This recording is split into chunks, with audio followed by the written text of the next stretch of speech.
Like I said to you, I don't read Paul letters. Okay, then you just spit on Muhammad and said he's a bastard because according to the Quran, Paul is a true apostle. Go to chapter 3, verse 55. So let's further continue your burial. So thank you for just burying Muhammad. I appreciate you. Because you said you don't read Paul, right? Well, your wicked prophet confirmed Paul. I'm going to show it to you. Go to 355 of the Quran. Mention when God said, "Oh Jesus, indeed, I will take and raise you to myself and purify you from those who disbelieve and make you those who follow you in submission to God alone, superior to those who disbelieve in the day of resurrection. Then to me is your return, and I will judge between you concerning that in which you used to differ." Okay, what will happen to Jesus's followers? Superior to those who disbelieve. So basically, we'll make you superior to those who disbelieve. So Jesus's followers will be what? Superior to those who disbelieve. Till when? Until the day of resurrection. Now go to chapter 61, verse 14. See if Allah kept his word to Isa ibn Maryam. All you who have believed, be supporters of God, as when Jesus, the son of Mary, said to the disciples, "Who are my supporters of God?" The disciples said, "We are supporters of God." And a faction of the children of Israel believed, and a faction disbelieved. So we supported those who disbelieved against the enemy, and they became dominant. Okay, now according to these two verses, Jesus' true followers were empowered by Allah to be victorious and vanquish their enemies. And how long would they be victorious? Till when? To the day of judgment. Okay, thank you. Now, according to Qurtubi, in his tafsir of 61:14, he mentions some of the disciples whom Allah empowered to defeat the unbelievers and spread Jesus' message victoriously. Do you know who one of them happens to be? Who? Paul, the one that you said you're not going to read. So thank you for burying Muhammad. Do you have Qurtubi, by the way? Can you read him on Arabic? No, I don't have Qurtubi with me, but I'll tell you something. Like when you say about Paul called things like it was not like part of the Bible. He's sadly writing. You're not listening. If he's not part of the Bible, if he's not part of the Bible, you just buried your prophet, because according to your Quran, Allah empowered the true believers to be victorious and win. So if Paul is not, is Peter mentioned in the Quran? Is John mentioned in the Quran? You see how stupid you are? Is Abu Bakr mentioned in the Quran? Is Umar mentioned in the Quran? Is Aisha mentioned in the Quran? Is Eve mentioned in the Quran? You sure you want to use that stupid argument? You're going to embarrass yourself.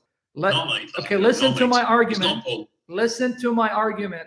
If these verses are true, that means Allah empowered the true believers to overcome the unbelievers, and they would be victorious to the day of resurrection. So now tell me the names of those true believers. Give me the names from the Quran. The believers are the one who believed in him when the Give me their names of the believers that Allah made victorious. Because you play that stupid game. Well, does Quran mention the Paul? Show me any of the disciples mentioned by name in your Quran.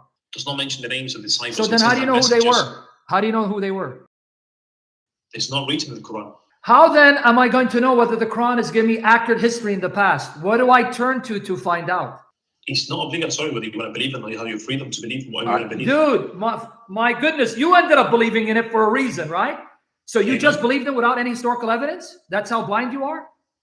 No, because I was reading a few things like the epistle of Barnabas. Or the good. You just said it. So you went outside of the Quran to historical inference. That's the point. You had to go to sources outside of the Quran, closer to the time of Jesus, that showed who these people were. So who are these followers of Jesus that were victorious according to those sources that you mentioned? You mentioned Epistle of Barnabas, right? Have you read it? Epistles. Have you read it? Have you read it? Because I'm going to give you the link right now to the epistle. You Amen. sure? Amen. Not fully. I've not read it fully. Okay. You know why you're a liar? Because I'm going to tell you why you're a liar. You're confusing the Epistle of Barnabas with the forgery called Gospel of Barnabas. You see, you're embarrassing yourself. Because I'm now going to give you the link to the Epistle of Barnabas right now, and you're going to read this for me. Here you go. See, you think you've done your homework. You haven't, man. Okay, now here. You just said, it's recorded, like the Epistle of Barnabas. Because you're so confused, and it's what happens when you follow Muhammad, you confuse the Epistle of Barnabas with the Gospel of Barnabas. But you mentioned epistle. Now here's the funeral services for your prophet. Here's the Epistle of Barnabas. I want you to go for me to chapter 5 and read it for me.